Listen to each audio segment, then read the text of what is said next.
Thomas മാഷിനെ BJP. അധ്യക്ഷൻ അമിത്ഷാ നേരിട്ട് വിളിച്ചു. സാക്ഷാൽ ഇന്ത്യൻ പ്രധാനമന്ത്രി നരേന്ദ്രമോദി കെ.വി. തോമസുമായി ഫോണിൽ ബന്ധപ്പെട്ടതായും വാർത്തകൾ വരുന്നു.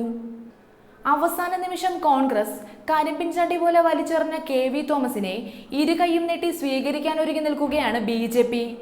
എറണാകുളത്ത് സ്ഥാനാർത്ഥിയാക്കാമെന്ന വാഗ്ദാനവും നടത്തിക്കഴിഞ്ഞു. കെ.വി. തോമസ് എറണാകുളത്ത് സ്ഥാനാർത്ഥിയായാൽ കോൺഗ്രസ് പ്രഖ്യാപിച്ച ഹൈബി ഈഡന്റെ വിജയസാധ്യത മങ്ങുമെന്ന് ഉറപ്പാണ്.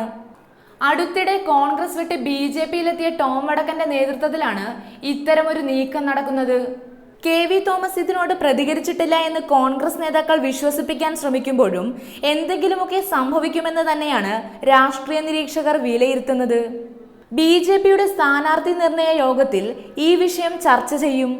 എറണാകുളത്ത് ബി.ജെ.പിയുടെ നേതൃത്വത്തിൽ കെ.വി. തോമസിനെ സ്ഥാനാർത്ഥിയായി മത്സരിപ്പിക്കാനും തകൃതിയായ ശ്രമം നടക്കുകയാണ്. അവസാന നിമിഷം തന്നെ ഒഴിവാക്കിയത് ജീവിതത്തിലെ ഏറ്റവും വലിയ ഷോക്കായെന്ന് കെ.വി. തോമസ് പ്രതികരിച്ചിരുന്നു. ബി.ജെ.പിയിൽ തനിക്ക് നല്ല സുഹൃത്തുക്കളുണ്ടെന്നും എന്നാൽ അവിടെ നിന്നും ആരും വന്നിട്ടില്ലെന്നുമാണ് കെ.വി. തോമസ് ആദ്യം പ്രതികരിച്ചത്. 7 തവണ എം.പി. ആയ തന്നെ ഒഴിവാക്കിയതിന്റെ കാരണം നേതൃത്വം വ്യക്തമാക്കിയിട്ടില്ല.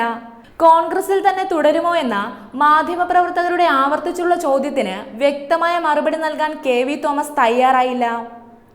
കോൺഗ്രസിനുള്ളിൽ നടക്കുന്ന ഇത്തരം പൊട്ടിത്തെറികൾ ഒരർത്ഥത്തിൽ മുതലെടുക്കുന്നത് ബി.ജെ.പിയും ഇതിലൂടെ സന്തോഷിക്കുന്നത് ഇടതുമുന്നണിയുമാണെന്ന് പറയാം. കെ.വി. തോമസിനെ ബി.ജെ.പിയിലേക്ക് സ്വാഗതം ചെയ്ത് ഇപ്പോൾ ബി.ജെ.പി. സംസ്ഥാന നേതൃത്വവും രംഗത്ത് വന്നിട്ടുണ്ട്.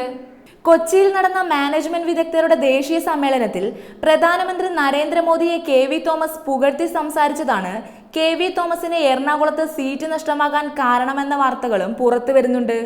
ദില്ലിയിൽ ബി.ജെ.പിയുമായും അധ്യക്ഷൻ അമിത്ഷായുമായും കെ.വി. തോമസ് അടുത്ത ബന്ധമാണ് പുലർത്തിയിരുന്നത്.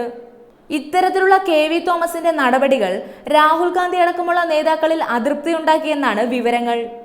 ടോം വടക്കിന് ശേഷം കെ.വി. തോമസും ബി.ജെ.പി. പാളയത്തിലേക്ക് പോകുമോ എന്ന ആശങ്കയിലാണ് കോൺഗ്രസ് നേതൃത്വം. ഏതായാലും കെ.വി. തോമസും ബി.ജെ.പിയിലേക്ക് രംഗപ്രവേശനം ചെയ്താൽ അത് തെരഞ്ഞെടുപ്പിന് മുന്നേയുള്ള കോൺഗ്രസിന്റെ പരാജയമായിരിക്കും. അതുകൊണ്ട് തന്നെ കെ.വി. തോമസിനെ അനുനയിപ്പിക്കാൻ കോൺഗ്രസും ശ്രമങ്ങൾ നടത്തി തുടങ്ങി. പ്രതിപക്ഷ നേതാവ് രമേശ് ചെന്നിത്തലയും കോൺഗ്രസ് കേന്ദ്ര നേതൃത്വവും കെ.വി. തോമസിനെ അനുനയിപ്പിക്കാൻ ശക്തമായ ശ്രമങ്ങളാണ് ഇപ്പോൾ നടത്തിവരുന്നത്. ചുരുക്കത്തിൽ എറണാകുളത്ത് സ്ഥാനാർത്ഥിത്വത്തിന് മുകളിലുള്ള വാഗ്ദാനം എന്തെങ്കിലും കെ.വി. തോമസിന് നൽകാൻ കോൺഗ്രസ് തയ്യാറായാൽ ഒന്നും സംഭവിക്കാതെ ഈ വിവാദം കെട്ടടങ്ങാനും സാധ്യതയുണ്ട്.